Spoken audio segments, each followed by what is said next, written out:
Chime isn't just smarter banking, it's the most rewarding way to bank. So join the millions who are banking fee-free. Fee-free ATMs, no overdraft fees, plus savings that grow faster with a 3.75 APY, 9 times higher than the national average. Just head to chime.com/achiever. That's chime.com/achiever. It only takes a few minutes to sign up. Quince has luxury looking stuff that is well made and chic, from everyday basics to things to mix it up, all priced at 50 to 80% less than similar brands. So refresh your every day with luxury you'll actually use. Head to quince.com/achiever for free shipping on your order and 365-day returns. That's quince.com/achiever. Shopify is your partner for starting a beautiful, usable, successful online business. It's time to turn the what ifs into with Shopify today. Sign up for your $1 a month trial today at shopify.com/anxiousachiever. $1 a month. Just go to shopify.com/anxiousachiever. Get your first year of Monarch Core for half off. That's just $50 with promo code ACHIEVER. And hit those big savings goals and your investable, wonderful future. Just go to Amazon or physicianschoice.com and use code PCPodcast10 and get 10% off your entire order. PCPodcast10 for 10% off. You'll get your best results after about a month or so of use, so invest in your gut. Subscribe and save for up to 40% off your order. You can also find Physician's Choice at all your favorite retailers. Hi, I'm Maura Aarons-Mele, host of The Anxious Achiever. Today, I'm going to bring you one of our most downloaded and one of my most favorite episodes from our archives. It's a classic. The Anxious Achiever has been at it for a long time. We have over 300 episodes. And honestly, they're all still more relevant than ever. You may hear details in this episode that remind you it's from another time, but I guarantee that the advice you get will be as crisp and meaningful and the stories as resonant as before. If you have a favorite episode of the show, let me know. I'd love to air it again or even re-record it for you fresh. Enjoy this classic Anxious Achiever episode. Perfectionism is something we anxious achievers deal with every day. Last week, we heard from Emmy Needfeld about how her upbringing and difficult childhood and adolescence pushed her to physically and mentally unhealthy behavior. Today, we'll continue the conversation on the need to be always perfect and what it means.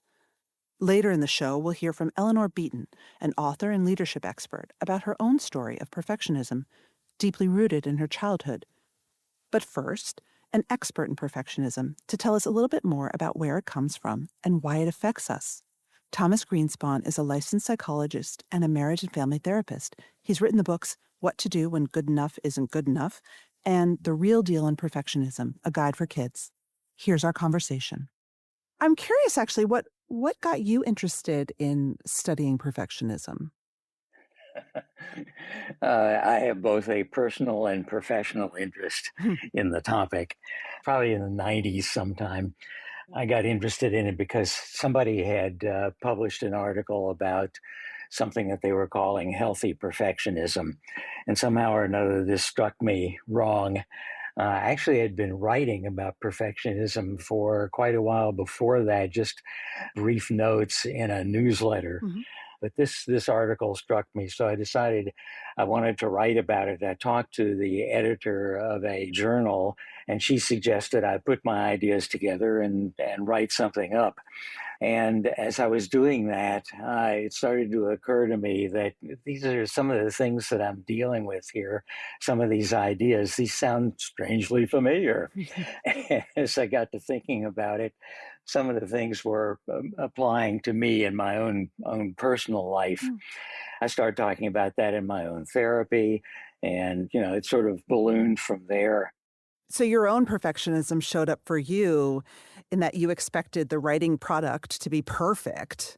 Yes, if the paragraph that I wrote, and when I started writing, this was back before word processor, so literally there was a typewriter there, and I would type a paragraph and look at it, and if it wasn't absolutely perfect in my mind, I'd tear it up and start again. Mm, And, writing became such a hassle and such a burden under those circumstances because I was so self critical and so on that I quit doing it for a long time. hmm, And at that time, I didn't understand what it was that was going on. yeah, I yeah. just figured, okay, well, I'm not a very good writer or whatever it is, but it didn't occur to me I was so self critical that I was making myself into a terrible writer. God.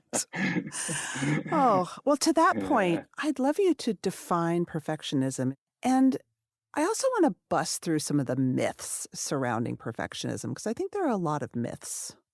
This is interesting because as I got to thinking about this more deeply, and as I've written professionally about the topic, it's occurred to me that typically when we talk about perfectionism, we really are talking about the symptoms of it. Mm, So, you can define perfectionism. I mean, there are stereotypical perfectionists, the person who is hyper anxious and who is a high achiever and over involved and over committed and burning the candle at both ends and so on and so forth. And there are other kinds of symptoms of perfectionism as well that are almost on the flip side of that coin because there's some perfectionists who are procrastinators. Not mm, all procrastinators are perfectionistic, but some perfectionists will put off doing things basically because they're afraid of being judged. So there are a lot of ways of defining. When I talk with people, I talk about perfectionistic behaviors. Those are some of the symptoms that I just mentioned. There are perfectionistic thoughts and perfectionistic feelings. A lot of times, perfectionists are people who are very angry with themselves or feel ashamed or whatever. And among the thoughts, it turns out that for most perfectionists, possibly all of them, the thought processes that go along with it have a lot to do with number one, making a mistake means there's something wrong with you. mm. So there's a defect involved. And number two, what that means is that you're less acceptable as a person. So if you look beneath the symptoms of perfectionism, what you begin to understand is that perfectionism is really a self esteem issue. It's an issue, the meaning that you give to making a mistake has to do with some sense that it means that there's something wrong with you, that you're defective in some way, and that therefore you're not going to be acceptable as a person. That's what I mean when I say it's a self esteem issue. So it goes very deep, and we really have to pay attention to that with people we're working with who are perfectionistic if we're going to get anywhere. So I think that we do have myths around perfectionism and that perfectionists are always the best, right? They're the people who are the great artists and Yeah. the great, you always read about film directors, right, who don't stop until every frame is perfect. And we sort of Right. idolize and almost reward the concept of perfectionism. But in truth, you're saying that's not all perfectionists. Yeah, actually, if you do research, and this is research has been going on for I don't know 40 years Mm, now. What you end up finding is that in various groups that you examine, these law students or athletes or a whole bunch of different kinds of groups have been tested along these lines. You find actually that the people who are most successful at those pursuits are the ones who are less likely to be perfectionistic. The people who are highly perfectionistic are not likely to be as successful. And what we understand about that, at least from the point of view that I'm arguing from psychologically, is that perfectionism involves so much anxiety about how you're doing that it tends to get in your way. And so it turns out that perfectionism stands in your way. So those very highly successful people are actually less likely to be perfectionistic. when I'm speaking with audiences, I say that this kind of thinking always leads to what I've called Greenspon's mantras, which are highly successful perfectionistic people are successful not because of their perfectionism, but despite it. That's one. And the other is, if I could magically wave a magic wand and get rid of your perfectionism, your success is not likely to change because it isn't perfectionism that leads to success. It's your talent and your energy and your commitment.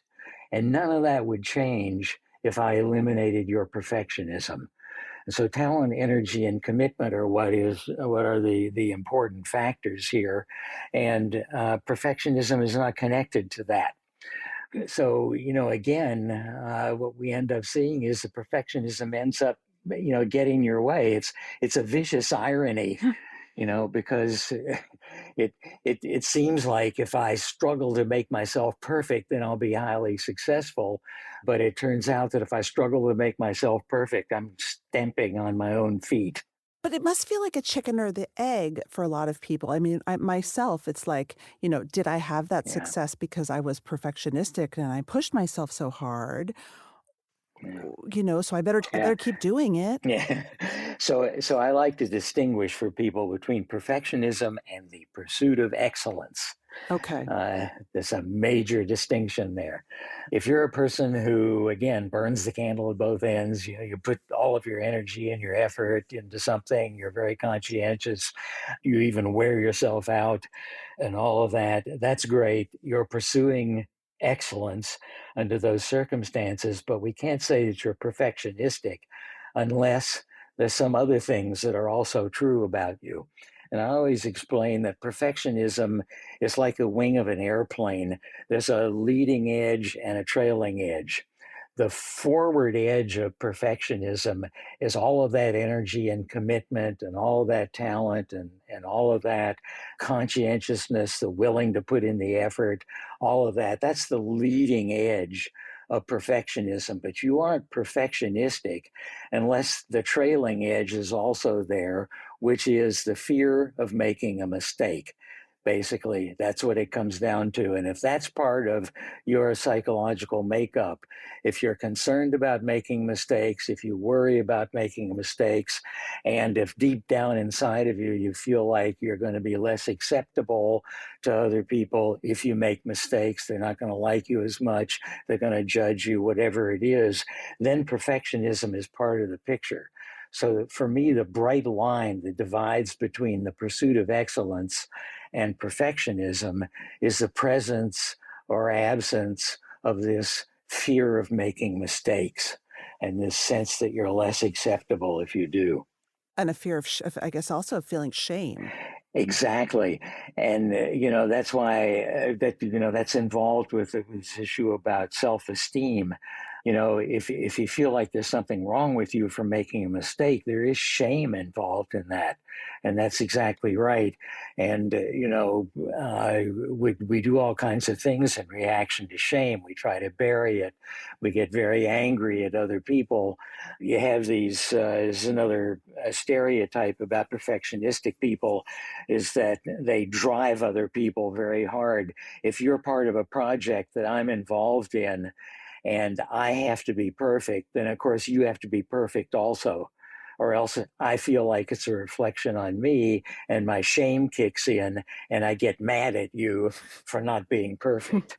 I have to tell you an anecdote, which is that I noticed my perfectionism showing up for me this weekend, right as I was thinking about talking to you, which is that, when I get really stressed, I get controlled over my eating and my exercise. It's like a very old bad habit. I had told myself that I was only going to eat in a certain amount this weekend.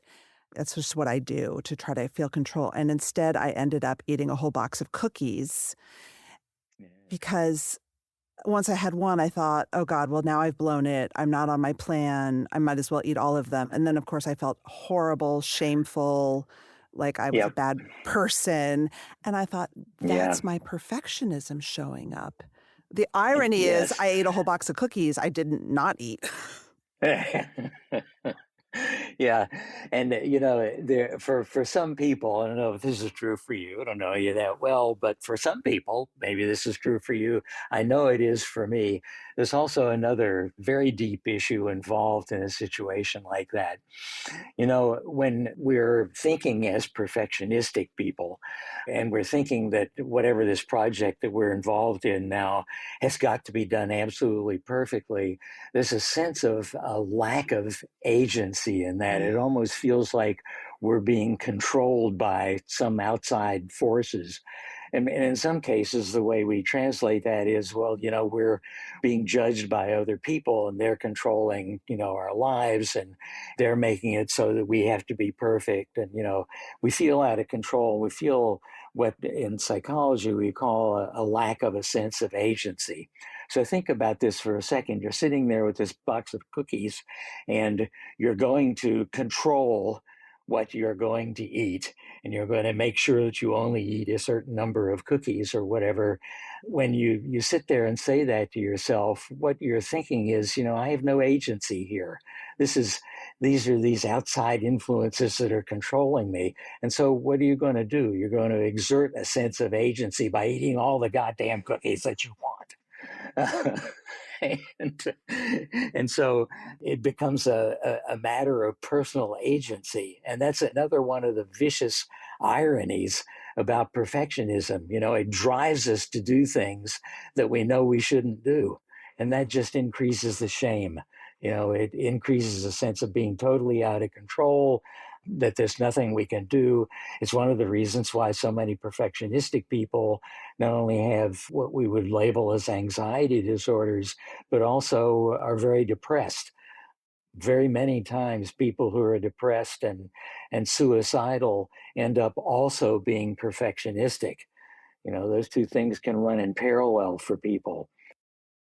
Tom, do you find that a lot of adults don't even realize that they struggle with perfectionism? Yes, I do. First of all, and secondly, this is a whole bigger issue. We live in a culture that sort of breeds perfectionism. And so, to some extent, for some adults, being a perfectionist leads to what people have called humble bragging. I'm such a perfectionist. When a person says that, it's like they're being proud of something that they know drives them nuts. And the reason for that is that we tend to lionize people who are highly successful in our culture. And we also, since we live in a very hyper competitive and individualistic culture, we tend to think of great success as a mark of sort of personal accomplishments, something that somebody does entirely on their own. It's a sign of their great intellect or their great capacities or whatever it is. And we tend to ignore the fact that nobody is successful entirely on their own. There are always contributions from other people in one way or another that lead to our success. And so when we're very successful, it feels good to us in our culture to think that we've done this all on our own, and that's great. And of course, the flip side of that coin is when we don't do so well, or if we fail at something or don't do a good job of it or whatever, we feel like that's entirely a personal flaw of our own also, and the shame tends to come up again.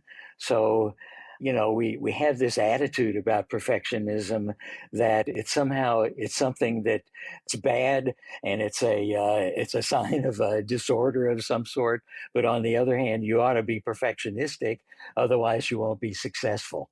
So we're really of two minds about this.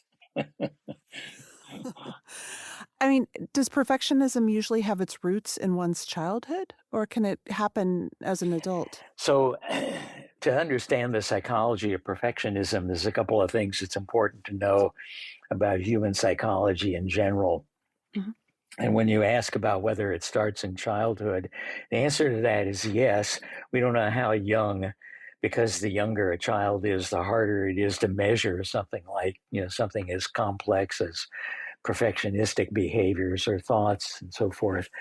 But the idea that a mistake means something is wrong with you is an idea that comes from childhood experience, Mm. and it can arise in a whole number of different ways. When we're young, from birth, if not before, we're always interacting with other people in our environment. First, with people who are extremely important to us, our parents and other adult caregivers, and then that circle expands. And from those people, from our interactions with them, from how they seem to be with us, from the way we learn to be in the world with them, we develop what in psychology we refer to as a set of emotional convictions or organizing principles. And these really end up constituting our sense of reality about the world. And one example of that is the emotional conviction that if I make a mistake, it means there's something wrong with me. Of course, that can arise in any number of ways. And some kids grow up in families that are very criticizing and very demanding. And it seems to the child that if they make a mistake, their parents are disgusted with them or angry with them or look down on them or don't accept them as much or judge them or whatever it is. And so clearly there's something wrong with making a mistake. That's the conclusion that we come to. That's the emotional conviction that we develop. And that becomes our sense of reality. You know, that's it's a we don't even think about that anymore because, of course, if you make a mistake, it means that there's something wrong with you. And then to go along with that, it means that people are upset with us, or they don't like us as much, or we're not as acceptable, and so forth.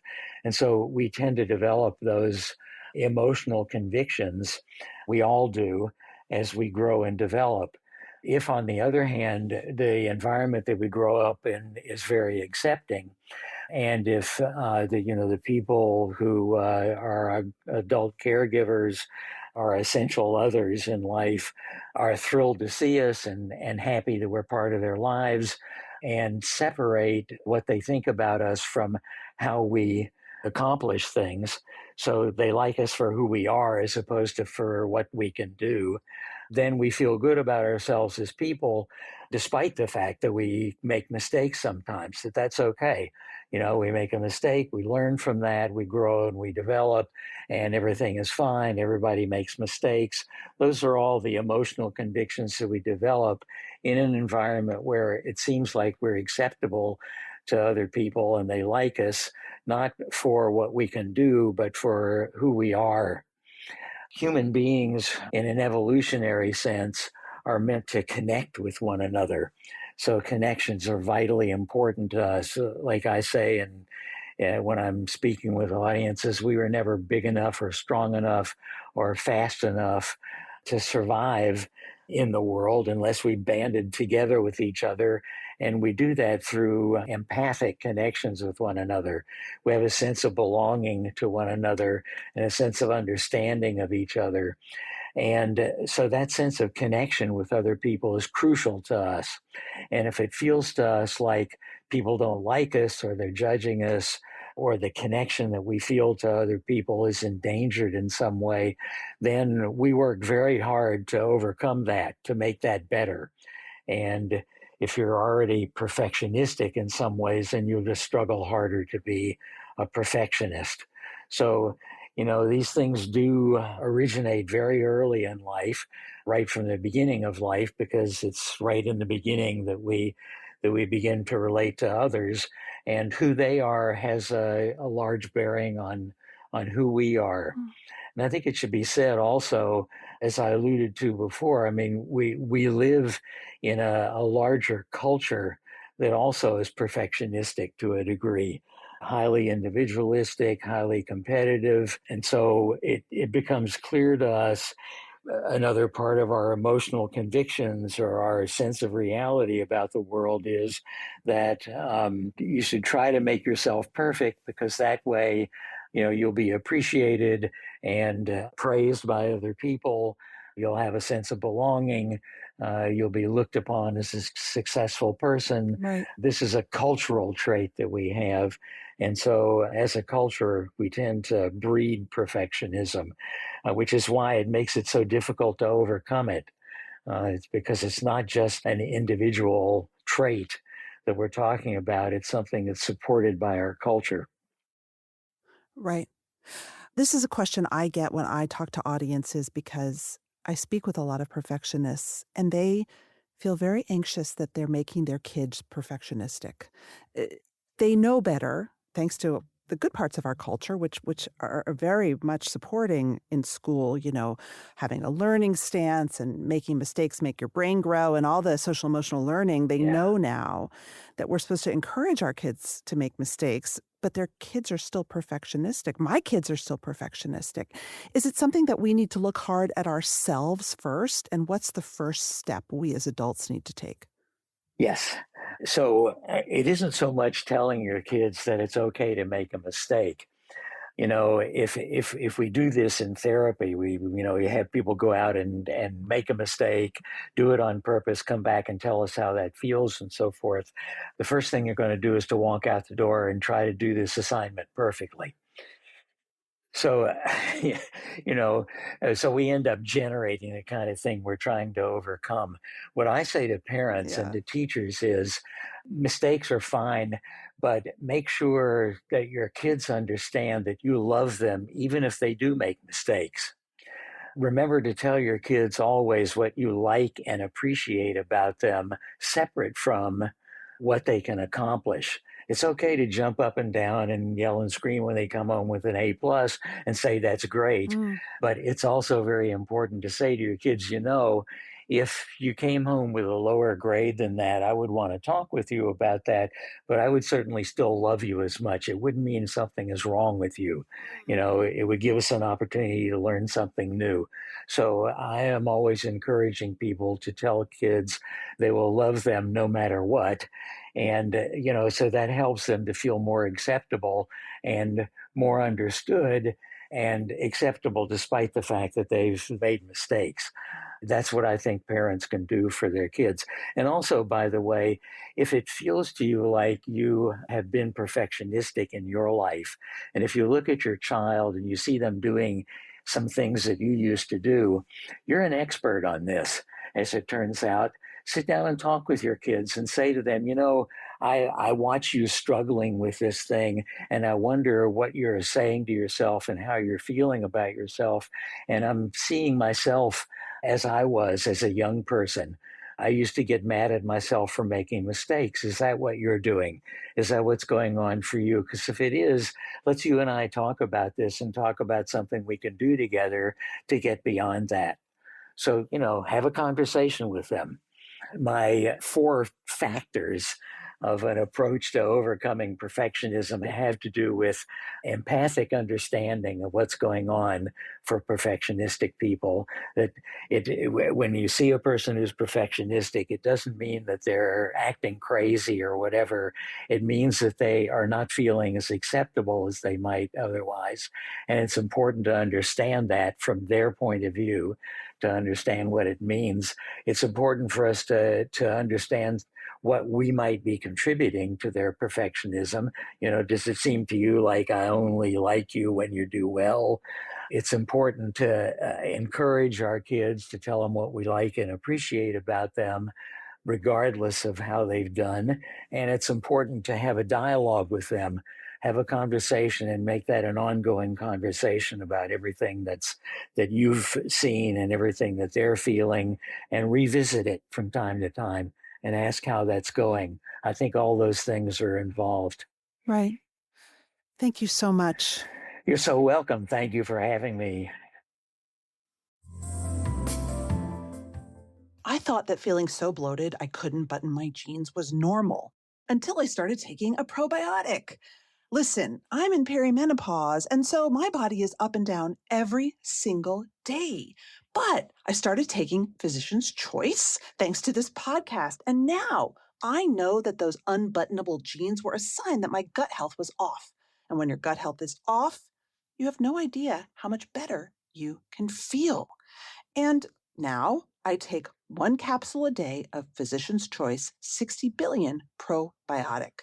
It's not just one strain, it's 10 different strains, all in one I love that one simple daily capsule that survives stomach acid and actually gets where it needs to go. It's the number one best selling probiotic on Amazon for a reason, and it has more than 140,000 reviews. It supports gut, immune, and digestive health so you can feel less bloated, less gassy, more regular, and lighter. It has 60 billion probiotic CFUs with 10 probiotic strains, more potency and diversity than most probiotics on the market. Physician's Choice was developed with a team of doctors, and it contains clinically studied probiotic strains, and it's made in the USA with a no questions asked 60-day money-back guarantee. Just go to Amazon or physicianschoice.com and use code PCPodcast10 for 10% off your whole order. That's PC Podcast 10 for 10% off. You're going to get your best results after a month of use. So invest in your gut, subscribe, and save for up to 40% off your order. Also, you can find Physician's Choice at your favorite retailers. Just one capsule a day. The older your kids get, the less time that you have with them and the more a vacation and family time really means. And so I really wanted to do something special with my family this summer. I was thinking about how to pay for it and get organized. So I used Monarch. Monarch is the personal finance app that tracks everything: accounts, investments, savings goals, and spending. And you can get your first year of Monarch Core for half off, just $50, with promo code Achiever.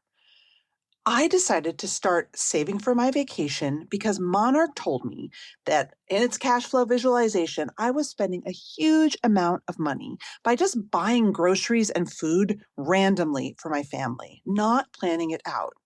I could see that all in one place with Monarch. It's taken the mental load of tracking finances off my plate, which is amazing. Most apps only tell you what you've already spent, but Monarch helps set goals like that vacation. It maps out big purchases and it helps you see if you're actually on track before it's too late to adjust. I think that that is really cool. You can also look for things that you wouldn't think to look for with AI insights. Maybe your spending has gone up, or maybe it's just inflation. Use code Achiever at monarch.com and get your first year of Monarch Core half off at just $50. See your money in the big picture.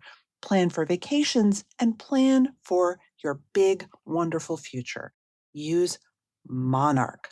Get 50% off your first year at monarch.com with code Achiever. Chime is changing the way people bank, and it's about time. It hit me recently that for decades, I paid ATM fees. I paid a monthly fee to keep my checking account. I paid to use my own money. Chime isn't like that. They offer the most rewarding fee-free banking. They're not like traditional old banks that charge you overdraft and monthly fees. And they have thousands of fee-free ATMs. Again, why pay to get for your own money? Chime members can benefit from up to $1,150 in annual rewards. Again, fee-free. And it's rated 5 stars by USA Today for customer service with real humans 24/7. Chime has stacked benefits. You can get 5% cash back on a Chime card in a category of your choice, like gas, important right now, or groceries. And you get savings that grow faster with a 3.75 APY, 9 times higher than the national average. Plus, you can get premium travel perks like airport lounge access and 24/7 travel concierge included with your Chime card. My younger self would have really benefited from this. And I think about all of the money that I've spent for all these years paying to use my own money.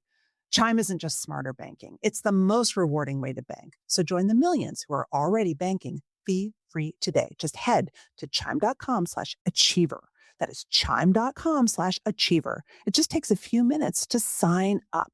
Chime is a fintech, not a bank. Banking services for MyPay and Chime Card provided by Chime's bank partners. Optional products and services may have fees or charges. Stated annual percentage yield and cash back for Chime Prime only.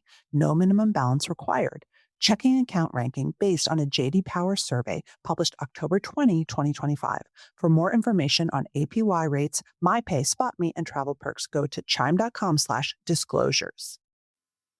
I have always had a feeling that 50% of me is playing full out, and 50% of me is still dipping my toe in the water. And the 50% of me that plays full out is pretty spectacular. She's got a lot of energy, a lot of talent, a lot of skill. She's really cultivated that ability to achieve things and the ability to kind of align intention, like action with intention, and create things.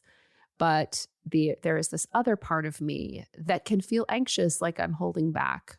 I think that's where I personally resonate with the idea of being an anxious achiever. Holding back because why? Because it feels unsafe. I've done so much work around this, and there are parts of me that, it's a little bit like, I can remember being a kid and like being on the monkey bars and just like swinging and swinging, and you're just sort of like wide open, you're totally exposed, you're having fun, you're playing full out. And it's like you don't want to get that little sort of punch in the gut.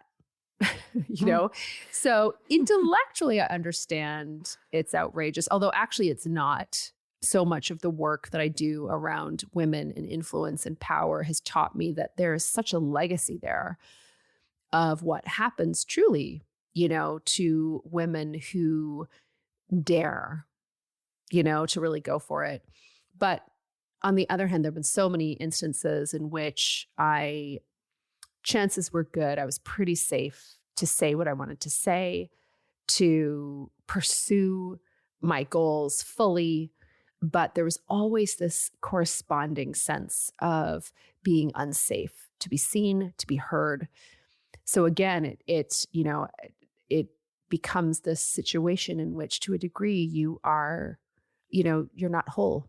So that has actually been, to be quite honest, like a huge part of my work, my evolving work as an adult and leader.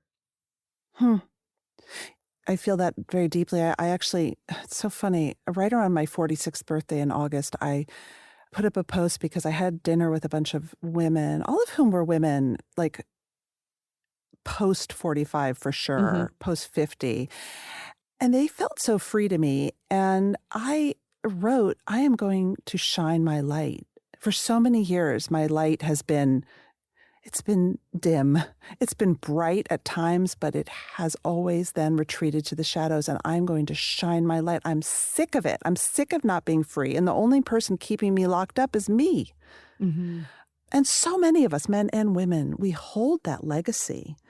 So we'll dive into that. But first, tell us, who are you? What do you do in your career now? I am a writer. I am an entrepreneur, a mom, a wife, soccer player.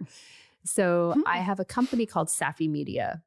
And Safi Media is an education and coaching company. We're on a mission to advance a model of economic growth that nourishes the planet, one woman-owned business at a time. And this business was actually born out of a sense of indignation. And I can remember being a kid, and my mom was driving me to basketball practice, and she was frustrated. She'd just gotten into just a disagreement with my dad. My parents, on the one hand, had a really productive, positive, loving relationship, and an ongoing area of strife for them was finance. My mother was a stay-at-home mom. We'd moved from the United Kingdom. She's originally from Fiji to Canada. They didn't recognize at the time her teaching credentials. So suddenly she was without work and completely dependent on my dad's income. So she didn't make her own money. And this would create challenges if she wanted to do something financially, but he didn't agree. She would sometimes feel powerless. And I can remember her saying to me, Eleanor, money is power, always make your own. And that, I felt it. Like I still feel sort of the grit and fire of that experience. And it has really become like a defining mission, I would say, in my life and career. So now, through my business, we've done that through things like coaching programs, working with women leaders and entrepreneurs. And as I continue to grow and advance the business and uncover practical pathways to accomplish that vision and that mission, we are really focused now on things like working with women's entrepreneurial ecosystems. How do you shift global financial systems so that they're more friendly and supportive to entrepreneurs, especially women entrepreneurs? How do we start to influence government through things like That's a big policies and question. taxation, right? So it's like our skill is finding practical projects and pathways to begin to get us closer. That's what I do. Wow. Well, this is an episode about perfectionism. First of all, how do you define perfectionism and what's your relationship with it? Perfectionism to me is the conscious or unconscious turn away from our wholeness as human beings. And the nature of being a human is to be imperfect, to make mistakes, to mess things up, to get it wrong. And I think most perfectionists understand that, intellectually. Right? Yeah. Intellectually, we understand it. And I used to think that perfectionism would be something that I would get over. I used to think it was something that I might potentially become wise enough to just not mess up anymore. And, I'm talking about the real mess ups. Like people will have things like, I think I spoke a little too strongly there, or like there's like the low key, low stakes. But I'm talking about the high stakes, real mess ups that actually, they don't happen a lot. But when they happen, you're like, oh my gosh, like, was it another person inhabiting my body, like at that time? So I used to think that would be something I would get over or fix. Now, what I've come to understand is that for a big part of my life, I would take a look at all the parts of me that messed up, the parts of me that weren't as organized as I could be, the parts of me that made mistakes, that said or did things that I regret. And I understand now that perfectionism is taking those parts, telling those parts they're not good enough and shutting them away. And I don't do that anymore. How did perfectionism show up for you in your career before you understood it more?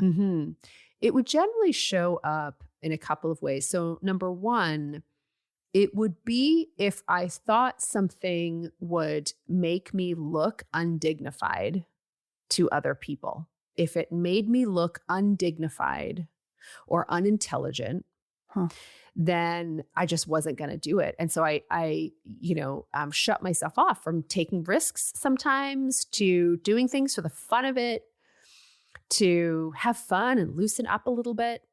That's how I really, saw it. And I think the challenge is that it delayed learning, because it would really, I would sort of take months to debate doing things.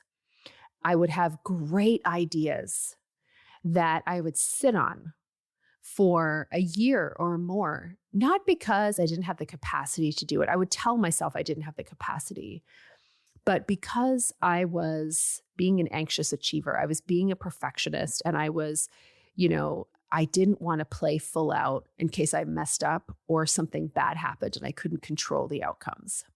Here's an example. I shared earlier about some of the big projects that we're tackling and taking on in my business. And this has been a direction that we started moving in about 2 years ago, sort of one project at a time.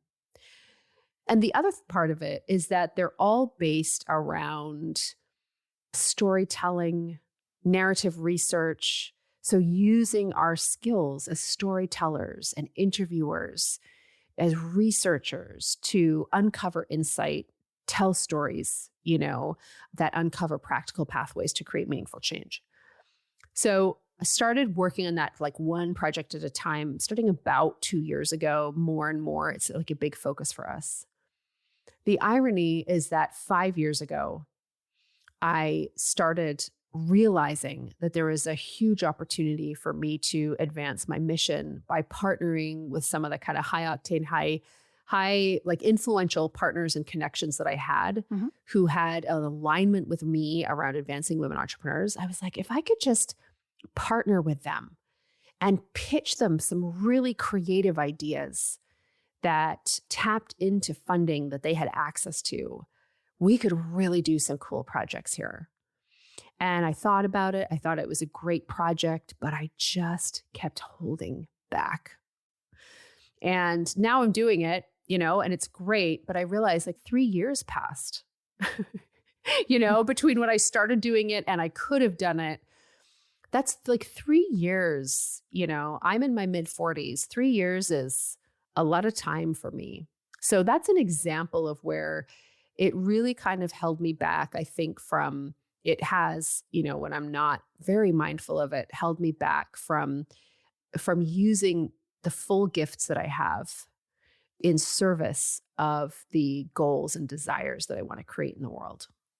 What was the fear you had that if you reached out and asked these people, you were basically going to ask them if you could partner, if you could work together? Mm-hmm. What was the fear of what would happen? Oh, now you're asking the really tough questions. Listen, my initial response is that it's a fear that they would say no. Mm-hmm. But that was less of, I've put myself into a lot of situations where, somebody said no and I was okay with it. I think the fear that I had was that it would be successful and that then I would open myself up to criticism, to humiliation at its worst, to questioning. And I think that comes from the sense that I really didn't belong in those rooms.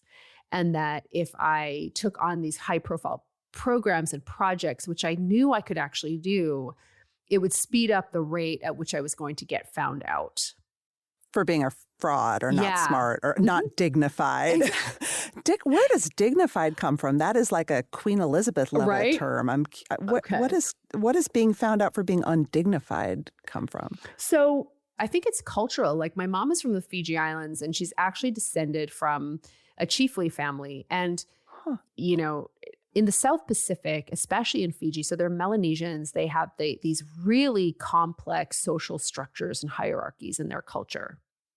And she comes from this chiefly family. And so whenever we go, you can feel it. Like there's people to help us with things. There are, there's just a lot of reverence for her family. And she just really grew up understanding that how important it was to behave in a quote unquote dignified manner, to uphold the honor of her family, And I think I just kind of always felt that, like, growing up, we were definitely raised to hold ourselves with dignity, to behave in a dignified manner, to not engage in activity that would make us, cause other people to think that we were undignified or to actually be quote unquote undignified. So it just feels like the truest representation of things that I did not want. It felt like the truest representation of that. Because there's little about entrepreneurship that's dignified, to be honest. And there's little about asking people for help, which is what entrepreneurs have to do a lot, and what you are basically doing. We're not raised to think that that's dignified either.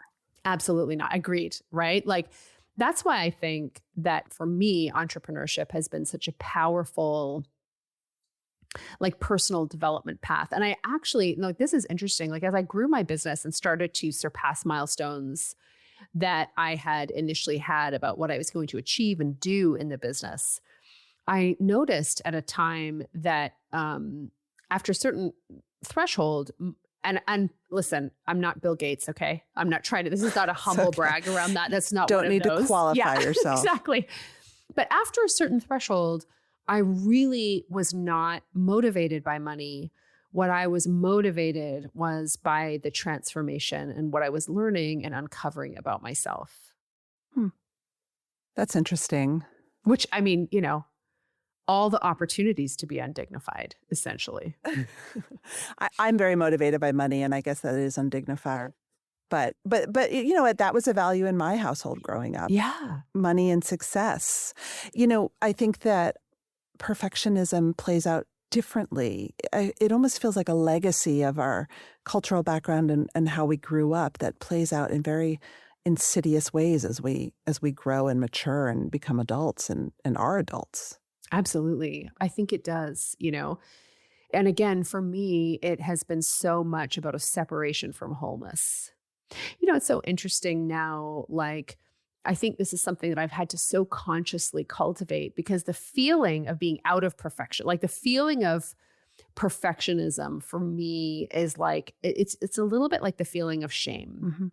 racing head, kind of, like this awful, dark, empty feeling in the pit of my stomach, all of those things. And now, I used to treat that feeling with increased activity around achieving things. And, now what I do much more is ask myself, who is it that is experiencing this? Who is it that's saying this wasn't good enough or that this is undignified or whatever? And I really try to relate to that inner self Hmm. and make room for her Hmm. at the table in my life, but not have her kind of lead my life, but more simply that there's room for her at the table. And that has done so much. I used to think that the opposite of perfectionism was acceptance.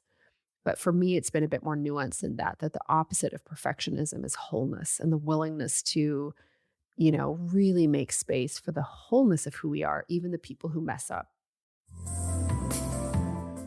Starting something new isn't just hard. It's downright terrifying. So much work, so much faith, so much hope, so much risk goes into the thing that might not work out. Trust me, I know I've been an entrepreneur for 20 years. When I started my business, I wasn't sure what I was doing. But now, 20 years on, I know that I was right in believing in myself, despite all the fears and ups and downs.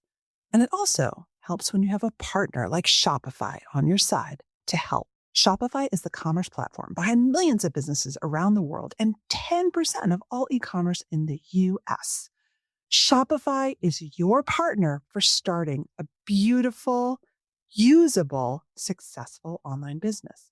Get started with your own design studio with hundreds of ready-to-use templates. Shopify can help you build a beautiful online store that matches your brand. Accelerate your efficiency, whether you're uploading new products or trying to improve existing ones. Shopify is packed with helpful tools that write product descriptions, page headlines, even enhance your photography. And Shopify's always around to share advice with their award-winning 24/7 customer support. You can tackle all the important tasks for your online business in one place, from inventory to payments to analytics and more. No need to save multiple websites or manage multiple vendors or try to figure out what platform is hosting what tool. It's all in one place, which makes your life easier and your business operations smoother, which, trust me, is a really, really big deal. And of course, there's the iconic purple Shop Pay button that is used by millions of businesses around the world. And it's why Shopify has the best converting checkout on the planet. It helps boost conversions, meaning less carts going abandoned and more sales for you. So it's time to turn the what ifs into with Shopify today. Sign up for your $1 a month trial today at shopify.com/anxiousachiever. $1 a month. Just go to shopify.com/anxiousachiever. I personally love to have a little bit of a uniform. I like to mix it up with my wardrobe, but I always come back to staples that I know just look great. They're functional. They suit my frame. And my latest is my incredible crepe black trench coat from Quince. Quince makes it easy to refresh your wardrobe, but also find those sort of expensive looking, reliable, always chic staples. They're pieces that feel as good as they look because Quince uses premium materials like 100% European linen, organic cotton, and ultra soft denim. And my really expensive looking trench coat was $100. Their spring and summer lines like lightweight linen pants, dresses, and tops start at $30 and are effortless, breathable, and easy to wear on repeat. And that is Quince. Everything at Quince is priced 50 to 80% less than similar brands because they work directly with ethical factories and cut out the middlemen. So you're paying for quality and craftsmanship, not a brand markup. With my trench coat, the quality of the fabric, it's a beautiful black crepe, really surprised me. It's cut really well. It's cut actually long for me, which is amazing. So many pieces, I think, actually to save on the cost of fabric are cutting like shorter sleeves these days. It's beautiful. It looks like an expensive Italian trench coat, and it cost me $100, which I love. So refresh your every day with luxury you'll actually use. Head to quince.com/achiever and you'll get free shipping on your order and always 365-day returns. Now available in Canada too. That's quince.com/achiever for free shipping and 365-day returns. QUINCE.com/achiever and enjoy. When you were rushing around to achieve, it sounds like maybe you were also avoiding the thing that scared you. Like you had that mix, which so many perfectionists do, of like super achievement, but also avoidance. Yeah. Because things feel too hard. Oh, totally. And that's so astute. As an entrepreneur, I think so many of us, we go through periods of transformation and then integration. Transformation, integration, transformation, integration. So we're going through a period of transformation. And I was going for a walk. And because of the transformation, you sort of speed up the rate at which things are happening, which for me has become the sort of call to develop the skills to be able to step into that sped up flow and slow it down. And so that, that is how I look at leadership. But in that moment, I was like going for a walk and I was booting it. And that's like sign number one. Like I'm literally running away from something. So I'm totally booting it. And I start to feel almost like heart palpitations. And in that moment, literally what I thought, and this is so hilarious, in my mind, I'm like, I just want someone to take this pain away. Like, I just want someone, is it a director of operations? Is it you know what I mean? Like just somebody help me avoid having to do the things I need to do right now. And I didn't put two and two together until you just talked about, the desire of us perfectionists, recovering perfectionists to avoid. Yeah, I mean, perfectionist shows up as avoidance. People don't think it does because they think that perfectionism, and we glorify perfectionism. We think that the greatest artists and designers and, they're just the people who keep tweaking till it's perfect. But actually, a lot of perfectionists just don't because it's too hard to risk failure. So you just don't. That's really, wow. Yeah. I'm going to be on the lookout for that one, Maura. So what's your advice to anyone listening who's struggling? I think being an entrepreneur is really tough to struggle with perfectionism. But what's your advice to sort of start noticing? Because we've been talking a little bit about noticing. Mm-hmm. What are some tells? You've mentioned a bunch of tells. Yeah. Like, what should they be on the lookout for? One of the tells for me is, where do things start getting plugged up and slowed down? And there can be a lot of reasons for that. Sometimes it's quite frankly, no, it's actually timing, or this is a bandwidth or capacity issue or whatever. And I'll give you an example. Like, I wish I could say that I don't ever do this, but I do, of course. And now it's much more about noticing it. So I was kind of working through two projects. One was much more in my comfort zone around day-to-day stuff. And another project is the growth edge for the company.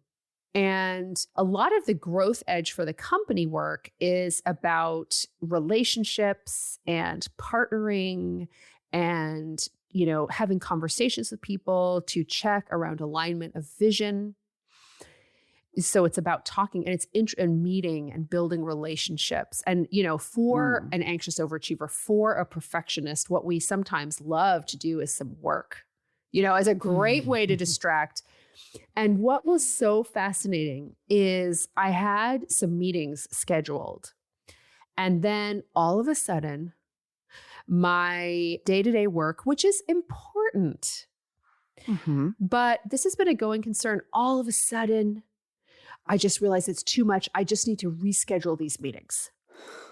I just have to reschedule them. That's just how it is. I have to, and so I rescheduled the meetings and I got back to doing the work that was in my comfort zone. And then I realized, look at you, my friend. That's perfectionism. So it's a little bit, it is definitely, I guess that's avoidance. And I didn't, and I didn't think about it as avoidance. What I thought about it was really allowing. It was really about allowing things to not, stopping things from moving forward, putting the brakes on, stopping the flow in order to feel safe and to stay in that comfort zone. You know what I mean? Oh my Versus gosh. trying something new. Oh, I was so I laughed at myself, and it was okay. It was totally fine to reschedule the meetings, but I'm just delaying by a week. Growth and joy and opportunity and innovation and creativity and discomfort and potential rejection. So I think, where are you slowing down the flow? Where are you taking steps away from the big things that you want in order to remain comfortable? So that, for me, is a huge tell.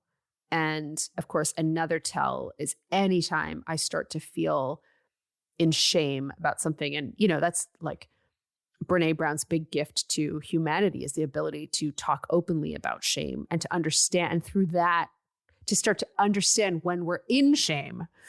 But now I know when I am in shame, something is going on with the parts of me that think that they need to be perfect or, are perfectionists. And I need to really stop and understand what's going on and who of my various versions of who I've been through my life, who's saying that, really get in touch with those. So that's another tell, shame. Eleanor, thank you so much for your time and your voice. It was lovely to be here. That's it for this week's show. If you like the show, follow us and tell your friends. And please leave us a review.